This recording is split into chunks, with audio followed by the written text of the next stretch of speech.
G'day and welcome to the Early Crow with Paps and Dicko, 3 from 3. One of us, captain in the Sydney Swans Football Club. The other undefeated in 2024 at Cash Games of Staleford Golf.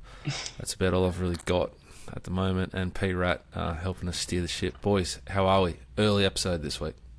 Yeah, day early. It's good to get one away early, and it's a nice weekend, nice win for the boys, and look forward to the derby this week. A great win for the boys, really. Yeah, it was big. It was good four-quarter performance. What we needed to do. We've done that probably. Gold Coast, we probably let ourselves down in the second quarter, but we've got a good roll on now since the bye. Let ourselves down against Richmond, but went back to the MCG and played it well on the weekend. Big boys went good up forward. Bit of momentum for them. Yeah, it's good. Big Brucey's kicked 3 goals 3. He's really starting to find his own now. It's good. He's a good lead up forward. Beautiful kick of the footy. Probably should have kicked 4 or 5. So, and then the other boys just playing their roles, and probably our defenders are probably Lizard and Ollie Florent down back are really finding their groove, and obviously the midfield just doing their thing. Haynes and Chad and Rowie just keep getting the job done. It's good.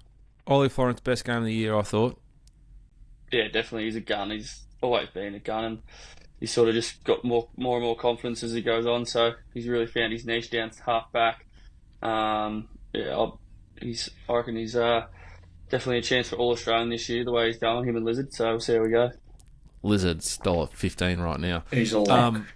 Do you reckon Big Brucey, Logan McDonald, gets an extra bit of confidence, slot and set shots from outside the arc on the MCG? But does that build you as a footballer just a little bit better? You feel, if I can do that, I got the rest of it. Set shot wise, I mean. Yeah, he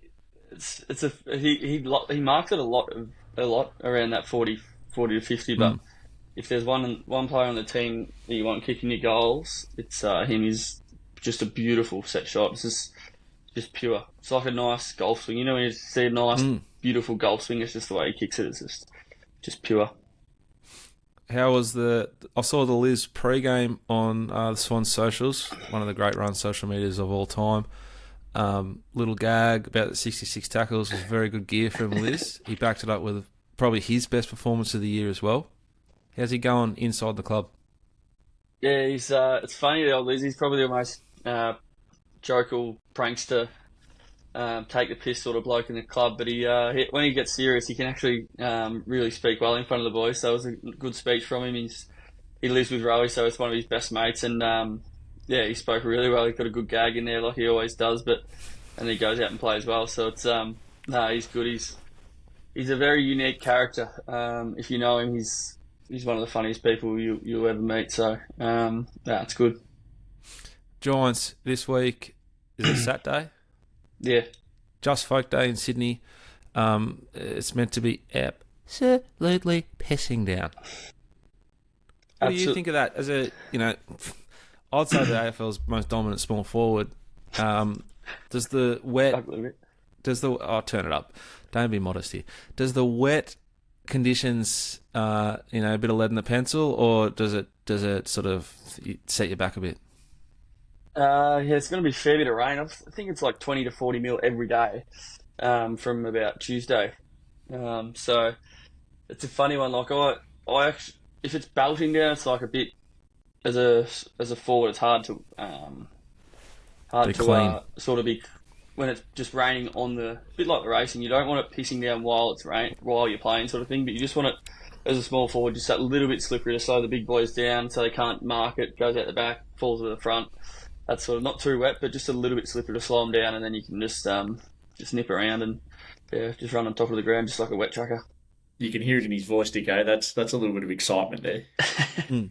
Yeah, it is. Look, just working the angles. Correct. It's a huge, huge game in the context of this season. There's probably 3 sides particularly that look like they're right in the window. You, the Sydney Swans, the Giants, who dismantled, I watched it, like destroyed Brisbane. Brisbane were really good in the second quarter and took it to them, and they just wiped them. And the Cats, who belted Carlton on the weekend and are undefeated.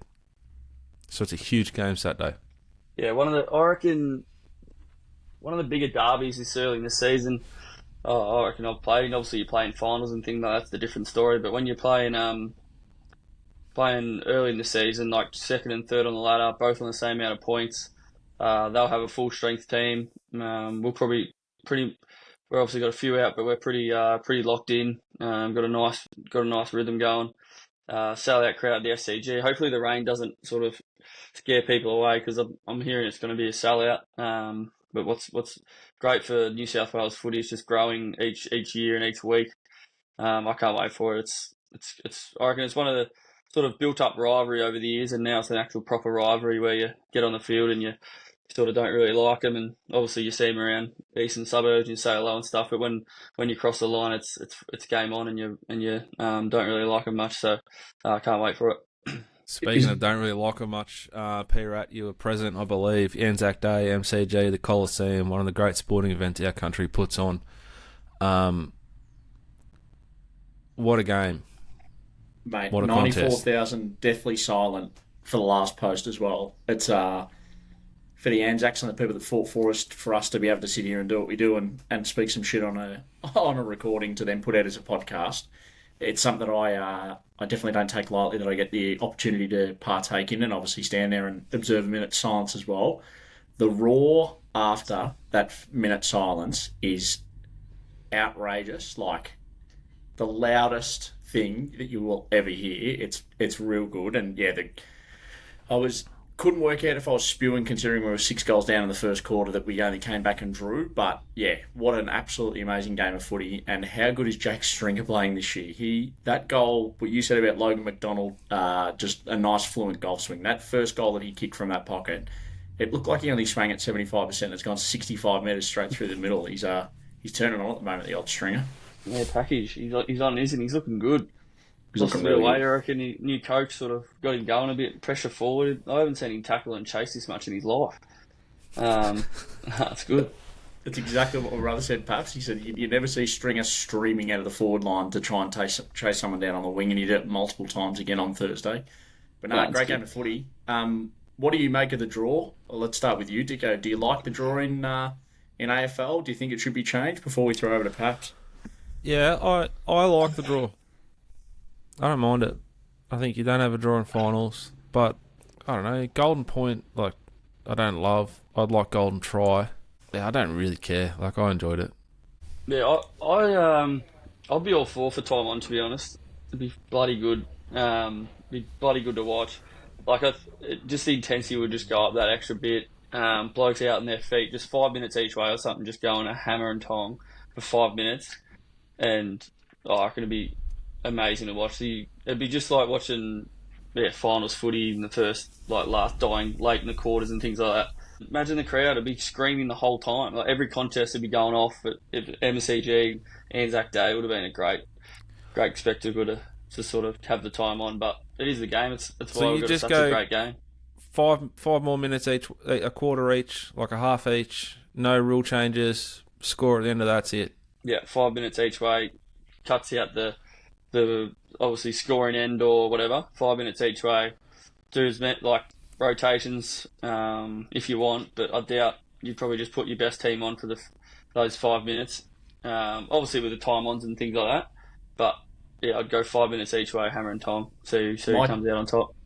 My ticket and/or voice box wouldn't have copped it on Thursday. You got to think of the fans, perhaps. I was absolutely gassed when that final siren went. I'd say the majority of fans would want extra time. Yeah, I reckon the majority of players would want it as well. It'll keep being brought up, I reckon, now that it's happened in an absolute blockbuster game that wasn't a final. So I reckon it'll be high on the agenda. And I reckon it really brings out the best players. The best players stand up in those moments. They'll kick the goals, they'll mark it, they won't fumble and things like that. So I reckon that's what really stands out. The best team in those dying moments usually comes out on top. It's funny you say that when it was Langford that missed that goal to put Essendon up, but he was so clutch all day. Yeah, he's a gun. He's an absolute gun. I think it's such a probably unfair advantage for both those sides to play in that game every year. Like, it'd be an attractive carrot to dangle to recruits, and it's like Essendon handling that moment to a draw, but getting themselves in position for a set shot that was likely to go through to win. like the confidence they would get and the learning they would get from that big occasion and handling it versus like the Giants playing Brisbane and Canberra. There's got to be value on that, like result wise, I think. Yeah, definitely. I agree for sure. What was it like on Sunday doing the minute silence? Perhaps did you get a sense of occasion? Yeah, it's good. It's obviously a little bit different. I think we got about 38,000 there, which is pretty good considering it's a Sunday arvo against the Hawks. Like, sort of obviously no disrespect to the Hawks, they only won a couple of games, but and we're a Sydney team, so it's good to get 38,000 there. Like the SCG, I think we got 35,000 against Gold Coast at the SCG, so it's pretty good considering. But yeah, it's still like you sort of get tingles thinking about it. It's dead silent, and you might hear a little cry or something, and you can just hear it all around the whole stadium. And then the last post just sort of goes, and yeah, it's bloody good. I'm very privileged to be able to stand there and play on those sort of days.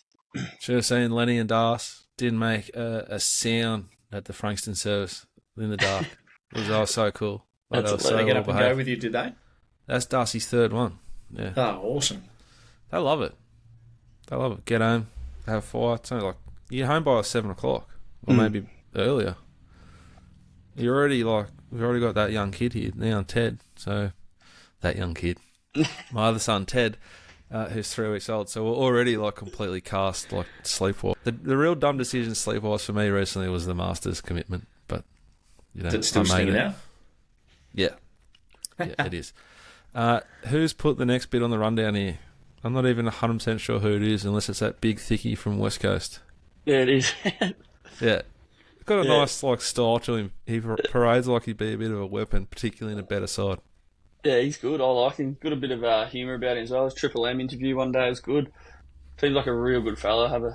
I think a few of the boys got a few laughs out of him when they played him as well. So, it's good. Good to see new players come and arrive and play well, especially I think West Coast are having a crack this year. They're good, improving anyway. So, good to see. I think he's had a few hiccups with his health last couple of years, so it's good to see him out there kicking snags. He's like Duck Carey. The boys would call him Duck Waterman. Jake Waterman for those playing at home. Yeah, I think they said he lost something like 10 kilos or 11 kilos due to a health scare. Yeah. So for him to come back, that was before this season, so for him to come back and, what did you say, perhaps he's kicked 15 goals in 3 weeks or something, he is genuinely a chance at the Coleman medal. Yeah. I'll turn it up. You don't reckon? Fucking hell. Mate, he's third in the Coleman, and he plays like a small forward as well. You're kidding, aren't you? Hey, this is the result we wanted, Paps. We got it.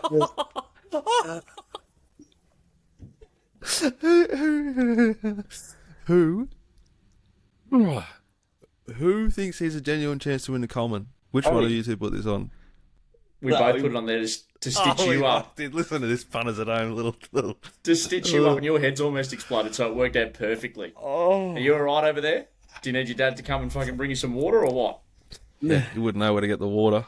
You want a dart or a beer? He's got you covered. Shout out to the Fossil. 1 day to go. NRL Tigers Broncos. It was a bloody bloodbath. Reece Walsh, airborne, so good, flying. I really like the Broncos. I've said it a few times now. They are building beautifully. They're consistent. They're really potent in attack, and they've got those big thickies that just truck nut in the middle. I love them, and I can't figure out what to do with the Sharks.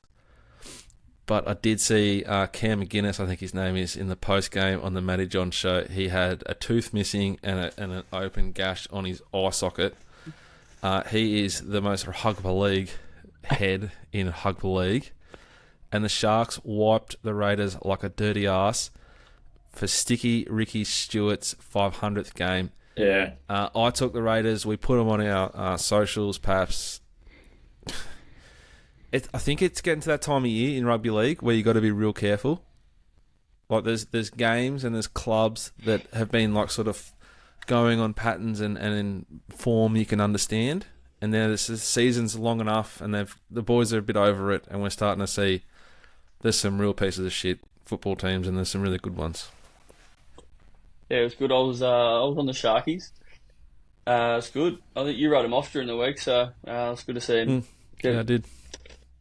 I almost went none from. I've been going enormous in the NRL tipping, and I was very lucky to get one home on the weekend. I got the Cowboys. I stopped watching it, but they must have backdoored the line.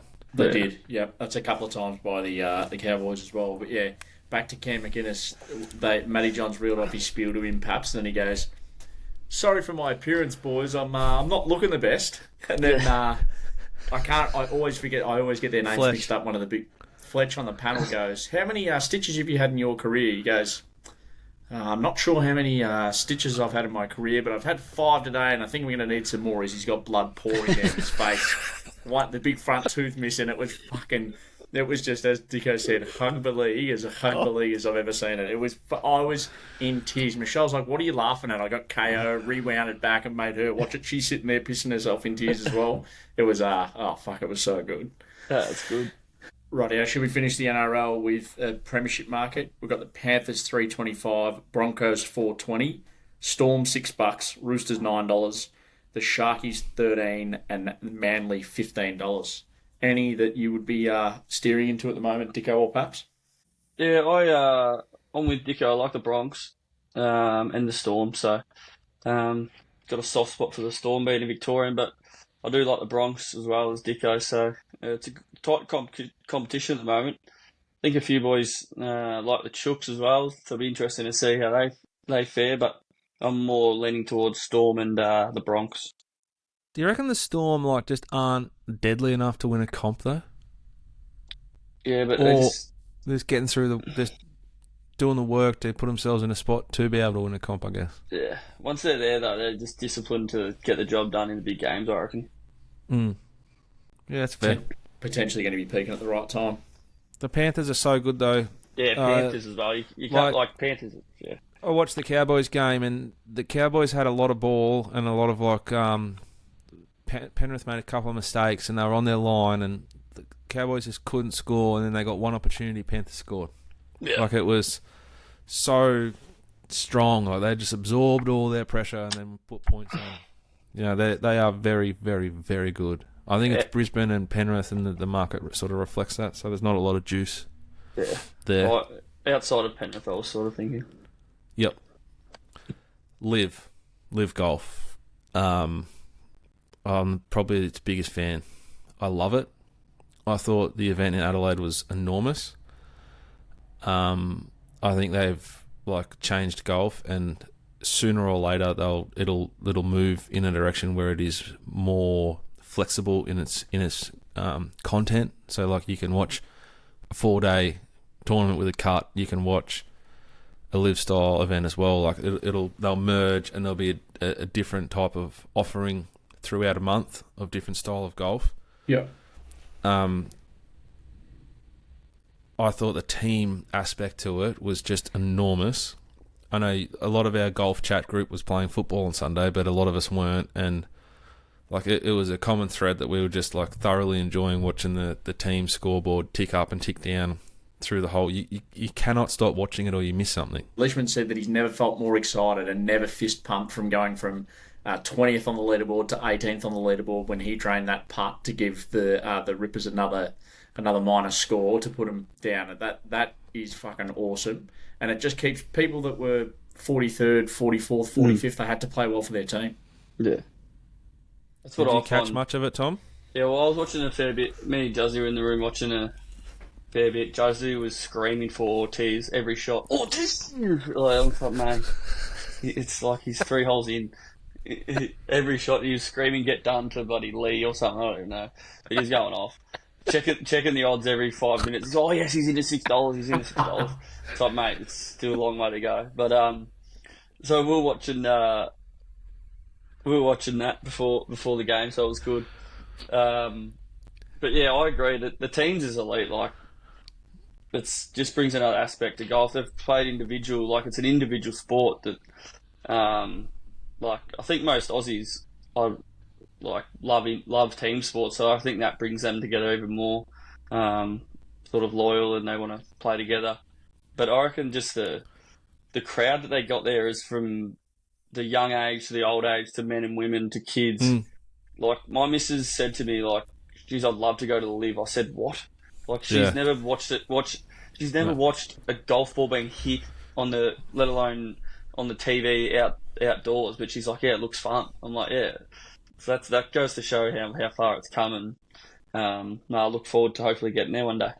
I think they could run another event in Sydney in 6 months, or Melbourne, and it would be just as good and just as like popular with the Australian market. Yeah, I agree. You could do two tournaments in a year for sure. I reckon that'd be silly not to be honest. Do you reckon there's a chance that they change the lower levels of the PGA first? So imagine how much more interested it'd be in the Australian PGA if they did that for a tournament where they actually group people in teams. You still play for your individual accolades, but potentially put it as more of a team sport. Because you looked around the crowd and half of them had Rippers hats on. Like, they were actually there cheering for something. And those playoff holes for the Rippers to win it, like the noise from blokes like Ustazen missing that putt and the crowd was going berserk and heckling him the whole time. Like, it just adds another aspect and actually gets the fans involved. Yeah, bloody oath. I don't know what they'll do, but if they keep the players, they've got enough good players now for it to be watchable. It's just going to be about time zone and TV channels for like people like us. I'd lean into it more if I was LIV. It'd be like team first, individual second. Yep. Like, no one gives a shit that, like, no one I spoke to cares that Brandon Steele won. No. And shout out to him because, my God, he was good. And, you know, we played National, Praddy. That's tough. But, like, Paps has played PK, Peninsula Kingswood. That's what I assume those greens are like. Yeah, and that man was just sticking them. Like, he was just sticking them all day. Yeah. So that's a big opportunity for that man. And he... God, he was good. I think it was also a blessing that it was Aussies versus Africans, the teams, because some of the teams are a bit of a mix of nationalities. And, like, you know, when we have a few beers, if there's, like, a couple of countries you'd love to rip into, it's South Africa would be like in my top three because it's basically like cricket, you know, and rugby. It's England and South Africa I'd love to beat. And we, unfortunately, the Poms, that they weren't even competitive. But, I just thought it was fantastic. I think another thing that makes it so good and so different is how good is it that they shotgun start the holes? Yeah. So halfway through the coverage, there are like 9 holes to go, and you actually care about who's on the leaderboard. You're not, and they you're not say sitting 9, someone in 8, there. 7 awesome. to go. Yeah. Sunday morning, I was thinking, I think they should do it like a normal event, like on the last day. Like, we should be able to follow the final few groups and know what it does to the team scoreboard a bit slower. But halfway through the Sunday, I was like, nah, fuck it, this is good. I had the Sands on it instead of the Swans. That's big. Which is massive for me. Worst part is, perhaps I promised I had my nieces here, and I promised them ice cream just to get them away from the park in the morning. And I hadn't done it. It's getting like 3 o'clock. Swans are starting. It was like 4:30, quarter time. Just about to go to a playoff for the team's event. So I was like, I'm a good uncle, I'm a great dad. I'm going to just record this. I put my phone on Do Not Disturb because I don't want the Swans score and I don't want... So I recorded both Foxtel boxes. Just like snapshot at the time. Go and do the ice cream. Came back 45 minutes later. I rewinded them back to where they were. Turned the sounds back on and just get into it. The first playoff hole of the teams was one of the great saves of all time. Louis Oosthuizen has done it to me countless times when I've backed him. Just leaked one past the hole to win it. So the other bloke, Cam Smith and Leishman, sunk good par putts to push it to another playoff. And I'm like telling my dad, like, it's fucking on. Like, this is unbelievable. Come in. Because all the kids are running around. We've got fires going, beers, music. It goes to the news, 7 News. Oh.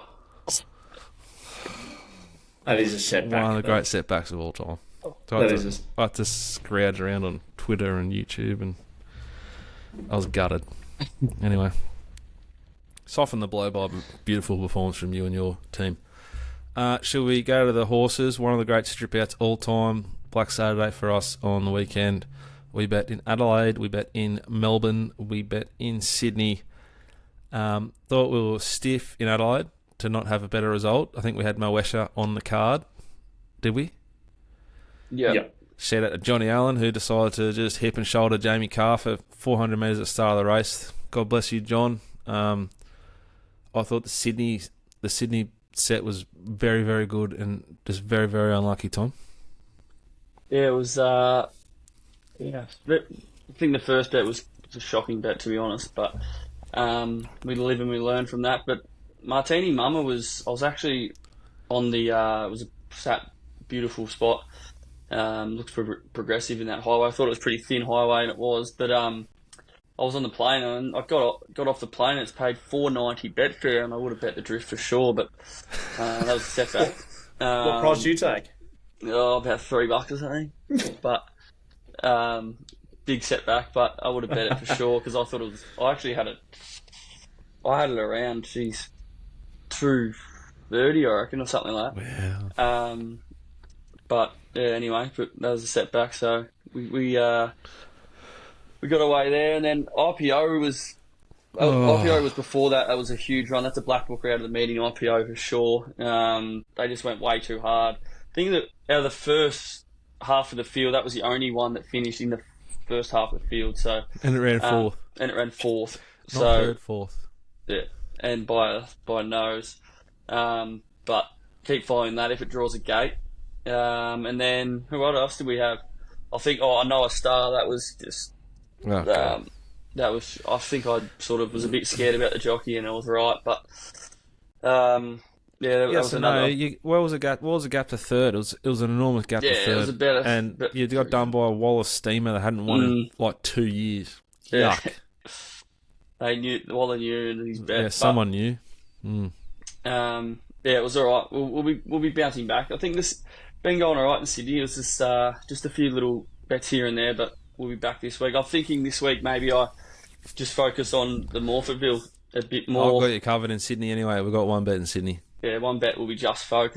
It'll just be swimming, so it's plenty of rain, so I might steer away from there except for Just Folk and bet more Morphettville.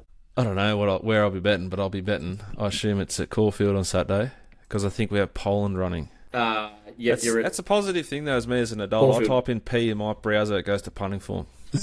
Tell you've grown up when that happens, can't you? You're at Caulfield. I don't think I'm at that stage yet, unfortunately. Yeah, back at Caulfield on Saturday. Look, I don't know which bets we put on the slide, but we were stiff at Caulfield on Saturday. Some of them were just crook, the beats I copped.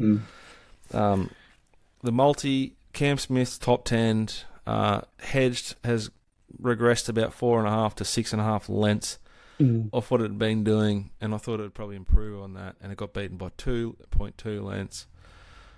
There's nothing in the steward's report about it.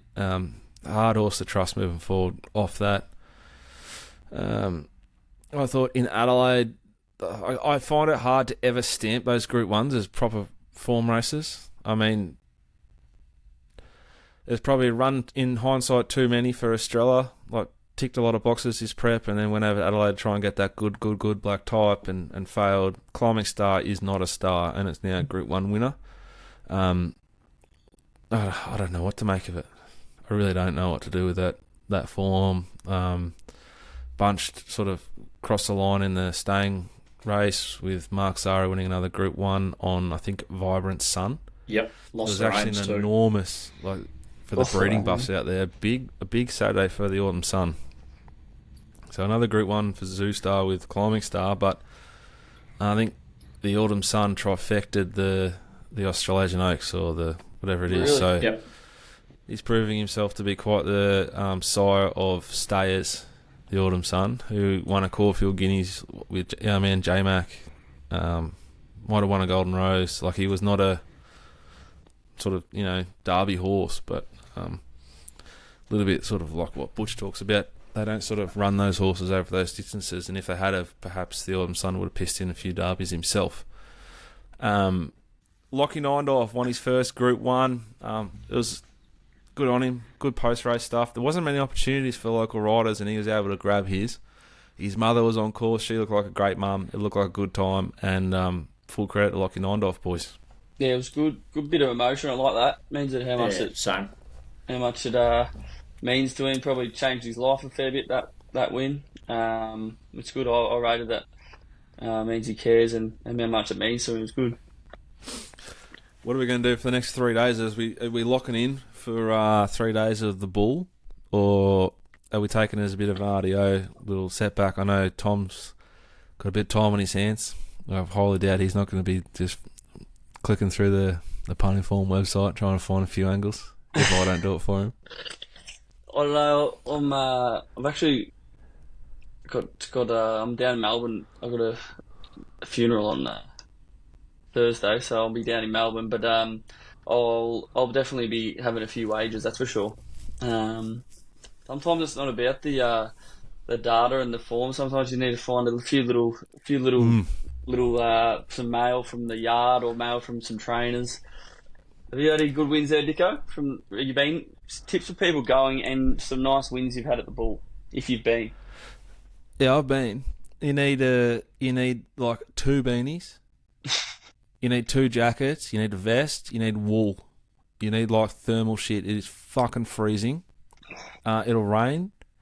And the rain and the amount of alcohol and the big nights means you're a chance, the younger you are, of like losing the jacket or the beanie or getting it real wet. And you got 3 days, so you got to sort of prepare. You need like socks, pairs of jeans. You got to look after the basics or you will die. Think of it like a footy trip, but it's in Arctic conditions. They're long days, they're big days. They've got dim sims on course that are good to nourish you in the morning to get you going, and cups of soup. Very country Victoria stuff, in my experience. There's a McDonald's in town, which is a great way to sort of set yourself up as you go home. Like late, it's open real late. The betting ring at the Bull is the closest thing I could imagine to what it was like back in the day and what everyone talks about when it was like the betting ring was thriving. It's in under a tent. There's a lot of bookies. There's more bookies and more action at the Bull than there would be at Caulfield on Saturday. It's humming, and you'll see runners running along betting for big boys and locking off horses, which is a way to sort of stay in the game. If you want to just get the mail, that's the mail, some of the mail. When I was going down, it was back in the days when DK Weir was still training, so you just sort of wanted to find out which one they were trying with and try and follow it in to survive. It's tough. The track will chop up. They jump over it. There's 10 races a day. If it rains, the track chops up even worse. One day, like there's just big, filthy betting moves, and like you said, they don't make any sense, but they happen. One day I backed a horse called Yogi. DK Weir trained. It come into the mounting yard. This is back when I was just doing the yard in no form, so the Bull really suited me.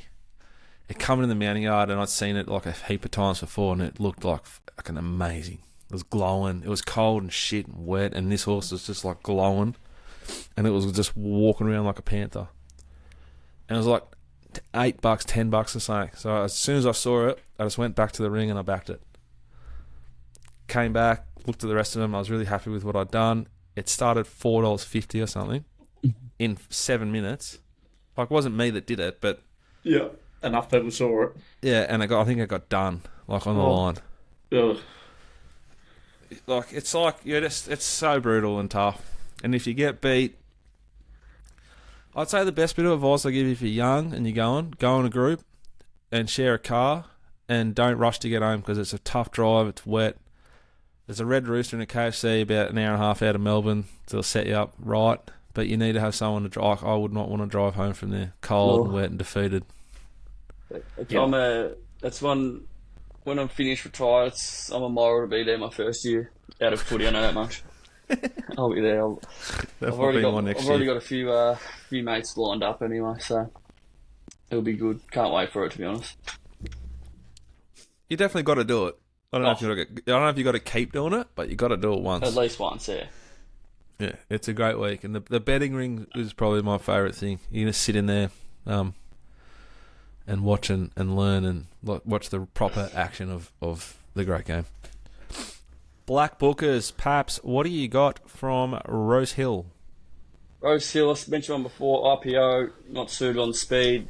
The leader went 12 lengths quicker to the 600. for the average. IPO went about 7 quicker to the 600. Like I mentioned before, just unsuited to the heavens. So next start draws a gate. Can be a big chance next up. The third up would be Unusual Legacy was first up off 72 days. Ducked back inside late, about the 150 metre mark when it wasn't great through there. I think that can be good over about 1,800 to 2,000 was over 1,500. So look out for that. It's had about 4 starts, so it's progressive. I think that can win this prep even next start. And there's another one, Demiana Waller, first up. Stacks of pony, pretty much from about 600. Couldn't get out. Jay Ford would like to have it back again. It was inferior to the inside, but he still should have taken lane 4 there or 5. Would have won. Went to the outside off heels and got held up and flew late. So that's one there. We actually liked that off the sheets, Demiano, and I didn't back it. I was just kind of glad I didn't win, but I think we can back it next start. What price did it start? Like around single figures by the sound of it? Yeah. Early in prep. I like this. That's good. They sound good to me. The 2 I've got from Caulfield come out of the last race. They savaged the line. They were very, very good closers versus the day. They are Bel Air off a freshen and Milford, who's a sort of stayer resuming, does its best work over 2,000 metres. I thought Milford went really well. It's a horse you can trust deeper into a prep. So it might not be next start, but it'll be the start after that. So 3rd and 4th up for Milford and Bel Air. He's got that rating where he can be in a number of sort of races, so they can accept in a bunch and try and find the right race. I think Bel Air is ready to win. I've got one out real wide for you too. You've got one going around potentially on Saturday. Dicko in London Point might potentially be a chance this Saturday. Well, I haven't seen the race, but it was pretty stiff not to win last start. Savage the line. I think it would have been meeting fastest last everything, wouldn't it? Yeah, it was. Yeah.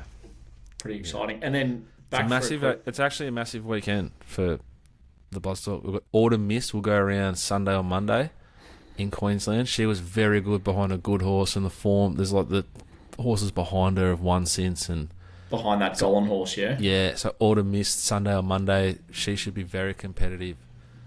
Poland will improve, I think, at Caulfield, back to a benchmark 84 from the Hariba. Froggy Newitt will ride. It'll go forward and be hard to beat. Not hard to beat, sorry. It'll improve. Just Folk goes to the Hawkesbury something, $250,000 race. Yep. And the more rain, the better for him. And Paps and every other one I talk to in Sydney says it's going to rain all week. So, very, very potentially big, exciting weekend as well as London Point. Back to the Sangster as well, Dicko. A good horse like Estrella that's shown something. What do you do with one bad run? Do you just treat that as an end of prep run? And if they offer up $4, we're potentially looking into it. Obviously price dependent, but how do you handle a horse that's shown a lot of promise that doesn't deliver when it's maybe potentially doesn't like the travel or whatever it happens to be? I think she was 4th up around a bend in Adelaide. She's a horse that's like been suited and good down the straight at Flemington. She was drawn awful, had to be used up a little bit, entitled to do what she did late. I thought. I didn't like her on Saturday at the price. I think that race though is real chinky, and if anything, just lean towards your SPs. Like if Stratton Angel goes against Climbing Star down the straight, like if you want to go find some gear, go on Facebook Marketplace because I'll be getting M to sell everything. So I've got more and more cash just to bet on like that sort of setup. There's horses here that there's no way that like this result would repeat itself. Yep. So I'd love to see Estrella freshened, spelled, brought back down the straight, targeted at the straight. If I owned her, she'd be racing in the straight. She's good enough to win group races, and there's a lot of them down the straight. Basically, just answer the question clearly, you can forgive anything out of that race, but particularly Estrella.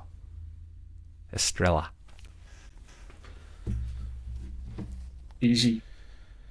we didn't get a chance to get viewer questions out there this week. We are a day early just with a few things on, so they will be back up and about next week. And we don't do it very often. If you follow us, Twitter, Instagram, all of our socials, as well as give us a 5-star rating on Spotify and iTunes.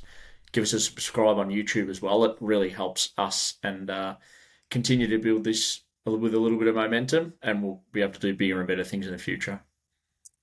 Thank you. God bless you. That's the Early Crow, episode 31. Is it 31? Is the rundown right? 31? Yep, correct. Episode 31. Chance we might be back later in the week to talk about some ponies. If you go on the bull, be warm, be safe, and have a really good time.